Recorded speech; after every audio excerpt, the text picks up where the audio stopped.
Le Togo figure parmi les pays les plus performants dans la mise en œuvre des programmes et projets soutenus par la Banque mondiale. C'est le témoignage rendu par M. Abdou Salam Bello, administrateur du groupe Afrique 2 de la Banque mondiale, lors d'un entretien avec Mme Ablamba Johnson, ministre secrétaire générale de la présidence et gouverneur du Togo auprès de la Banque mondiale. Cet entretien visait à renforcer les mécanismes de mobilisation des ressources pour optimiser la mise en œuvre des projets de développement au Togo. Pour preuve, un nouveau cadre de partenariat lie le pays à l'institution de Bretton Woods. Ce partenariat couvrira de 2025 à 2029. Malgré les performances du Togo, les discussions ont aussi tourné autour de l'amélioration de la gestion des dépenses publiques et le renforcement de la gouvernance des projets à travers des réformes institutionnelles.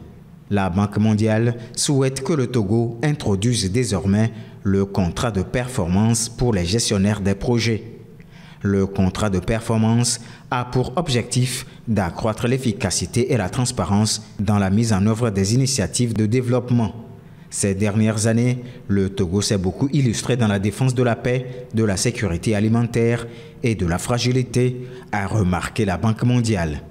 À ce jour, le soutien de l'institution au Togo est estimé à 1,21 milliard de dollars.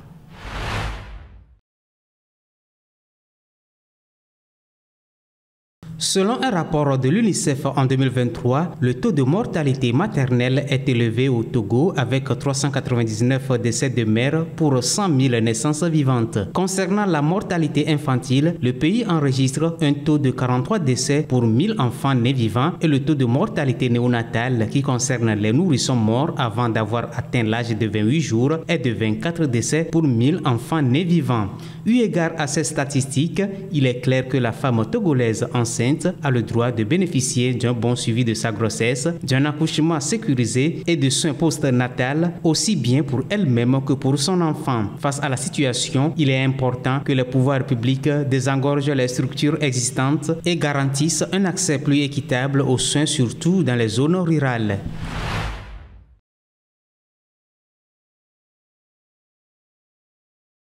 Dans certains hôpitaux publics du Togo, le sang fait l'objet de trafics illicites. Les autorités sanitaires tirent la sonnette d'alarme sur la pratique en mettant en garde les agents de la santé qui spéculent sur ce produit destiné à sauver des vies. Selon l'autorité, la distribution de produits sanguins est assurée par le Centre national de transfusion sanguine CNTS vers les banques de sang des formations sanitaires qui par la suite les redistribuent de manière nominative aux malades hospitalisés.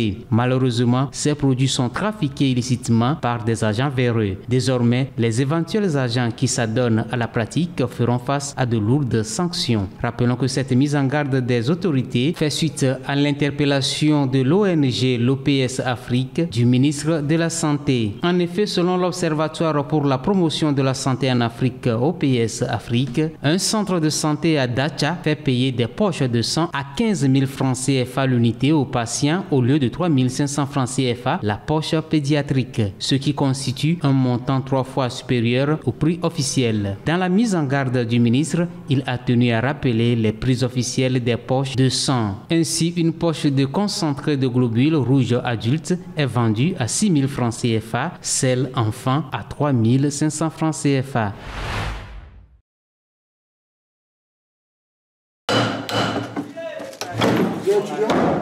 Des opérations comme celle-ci se multiplient depuis le début du mois d'octobre.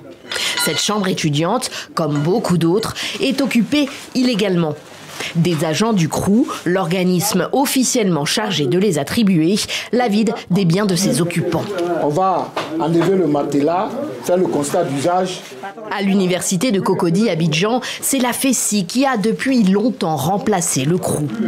Le puissant syndicat étudiant alloue les chambres contre rémunération. C'est lui qui perçoit le loyer, la caution. Des tarifs 4 à 5 fois plus élevés que les montants officiels, comme le raconte une étudiante. Elle témoigne de manière anonyme. Dans les couloirs de l'université, l'organisation inspire la crainte. J'ai contacté la FESI, j'ai payé 150 000 pour obtenir une place. Il y avait déjà 2 filles dans la chambre, donc on était 3. Sur le campus, on accuse donc la FESI de racket, mais aussi d'exercer des violences, des humiliations, des pressions sur quiconque ne suivrait pas sa ligne. Ce responsable d'un syndicat concurrent et minoritaire l'a décrit comme omnipotente. Le règne de la FESI sur le campus de Cocody, il est clairement visible. Elle règne en maître absolu, elle est seule. Donc elle ne permet pas aux autres organisations, en tout cas, de pouvoir s'exprimer clairement sur le campus. Créée dans les années 1990, la FESI est d'abord un mouvement de revendication contre le parti unique, alors au pouvoir, le PDCI-RDA. Au fil du temps, et après avoir obtenu des acquis sociaux, elle s'impose comme l'interlocutrice privilégiée de l'État auprès de la jeunesse. Elle dit compter parmi ses adhérents un tiers des 300 000 étudiants de Côte d'Ivoire. Des étudiants qui sont aussi des électeurs. Mais les autorités ivoiriennes semblent vouloir aujourd'hui s'attaquer à cette prééminence. Le secrétaire général de la FESI, Siekambou, et plusieurs de ses proches sont en prison depuis une semaine, poursuivis pour des faits d'association de malfaiteurs et d'assassinat. Ils sont soupçonnés d'être liés à de morts suspectes récentes. Pour ce politologue, la FESI est puissante car l'État a depuis longtemps délaissé l'enseignement supérieur en Côte d'Ivoire. La meilleure manière de dissoudre la FESI n'est pas juridique. Elle est, n'est-ce pas, dans la bonne gouvernance. Si demain, la majorité des étudiants est logée, si demain la majorité des étudiants a la bourse, si demain nous n'avons plus d'effectifs pléthoriques dans les salles de classe, dans les amphithéâtres, et si demain nous avons assez d'enseignants dans nos écoles publiques, il est évident que la FESI n'aurait plus d'objet de revendication et elle mourra de sa propre belle mort. Plusieurs fois dans la tourmente ces dernières décennies, la FESI a toujours survécu à des tentatives de dissolution. Ses principaux dirigeants étant incarcérés, personne au sein du syndicat n'a pu commenter les affaires récentes auxquelles il serait mêlé. Des années de conflits dans l'est de la République démocratique du Congo ont engendré une grave crise de santé mentale. Les organisations humanitaires affirment que le nombre de personnes cherchant à se faire soigner a grimpé en flèche à mesure que les combats s'intensifiaient. Le nombre de personnes faisant état de pensées suicidaires est passé d'environ 5 par mois au début de l'année à plus de 120 selon l'organisation. C'était le matin. J'ai pris ce foulard et je l'ai arrangé comme ça pour pouvoir l'utiliser pour me suicider. Je voulais le mettre là, mais j'ai pensé à mes enfants. Si un jour je me suicide, ils seront là sans moi. Pendant que je pensais à cela, quelqu'un a frappé à ma porte. Il m'a salué, m'a demandé ce que j'étais en train de faire. Je lui ai expliqué et après qu'il m'a demandé de ne pas le faire, j'ai arrêté. Selon l'organisation humanitaire Action contre la faim, le nombre de personnes ayant bénéficié d'un soutien psychosocial dans les camps situés autour de la ville principale de Goma a augmenté de plus de 200% entre janvier et juin par rapport à la même période de l'année dernière, passant de 6 600 à plus de 20 000. Compte tenu de la situation qu'on est en train de vivre pour aujourd'hui, il y a la guerre et autres, vraiment il y a augmentation.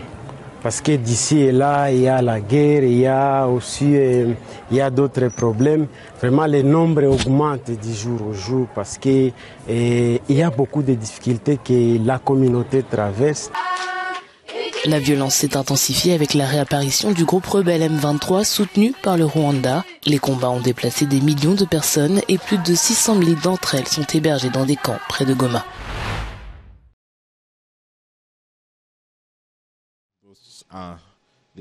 Le vice-président du Kenya a plaidé non coupable de toutes les accusations qui pèsent contre lui mercredi.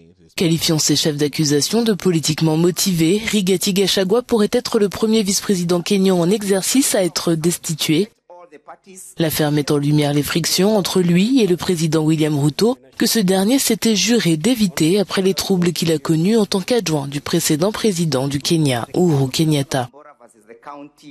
Monsieur Gachagua a déclaré qu'il pensait que le processus de destitution avait la bénédiction de Monsieur Ruto et a demandé aux législateurs de prendre leurs décisions sans intimidation ni coercition. Le vice-président est notamment accusé de corruption, d'incitation aux divisions ethniques et de soutien aux manifestations antigouvernementales qui ont vu des manifestants prendre d'assaut le Parlement du pays. La motion de destitution a été approuvée par le Parlement la semaine dernière et transmise au Sénat. L'équipe juridique de M. Gachagua aura mercredi et jeudi pour contre-interroger les témoins et le Sénat votera jeudi soir. Le Sénat a besoin d'une majorité des 2/3 pour approuver la motion de destitution.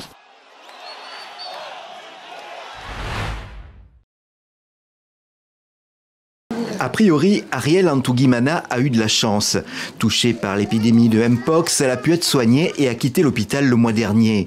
Mais à son retour chez elle, à Bujumbura, une mauvaise surprise l'attendait. Quand je suis arrivée à la maison, les voisins m'ont mal reçue. Je ne comprends pas la raison de ce comportement. Ce qui est certain, c'est que les relations ne sont plus aussi bonnes qu'avant.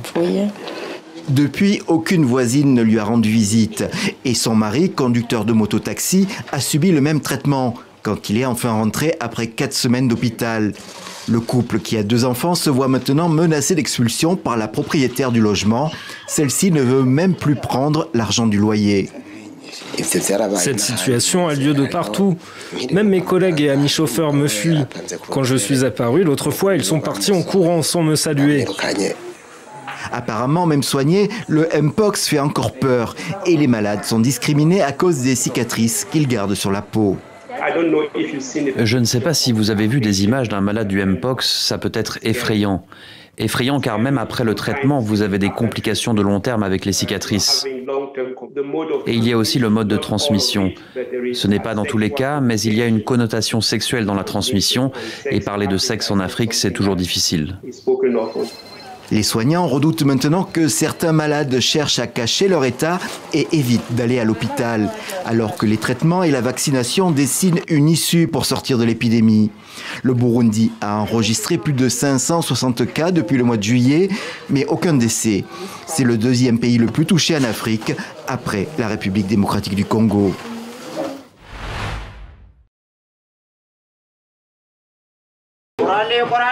Au cri de « Corralé, Corralé », il parcourt inlassablement les ruelles, accumule ce qu'ils trouvent ou ce que l'on veut bien leur donner. Corralé est le nom de leur profession que l'on pourrait traduire par collecteur ou récupérateur. Ils seraient plusieurs milliers à œuvrer au mercato, l'immense marché d'Addis Abeba, la capitale éthiopienne. Les plastiques que nous collectons peuvent par exemple être transformés en assiette ou en pot, tandis que les métaux sont envoyés dans des usines, fondus et recyclés en acier de construction. Leur récolte faite, les corralés convergent vers Minalèche Terra, la zone recyclage du mercato. Minalèche Terra, ou traduit de l'amharique, qu'est-ce que tu as? Des grossistes spécialisés achètent plastique, vieilles chaussures, matériel électrique ou électronique, tout se vend. L'activité est intense car la transformation commence déjà sur place. Il n'y a pas que les ordinateurs, mais aussi les vieilles télévisions, par exemple. Ces déchets ne sont plus utilisés et s'ils sont laissés tels quels, ils peuvent causer une pollution de l'environnement. En revanche, s'ils sont démontés et vendus en pièces détachées, ils contribuent à la prévention de la pollution. La ferraille est aussi très recherchée car elle peut être facilement valorisée. Le mercato est ainsi devenu un grand centre de production de petits poêles à charbon, très recherché pour la cuisine. Ces objets quasi neufs mais moins chers que le neuf sont vendus dans toute l'Éthiopie, mais aussi au Soudan, en Somalie et à Djibouti.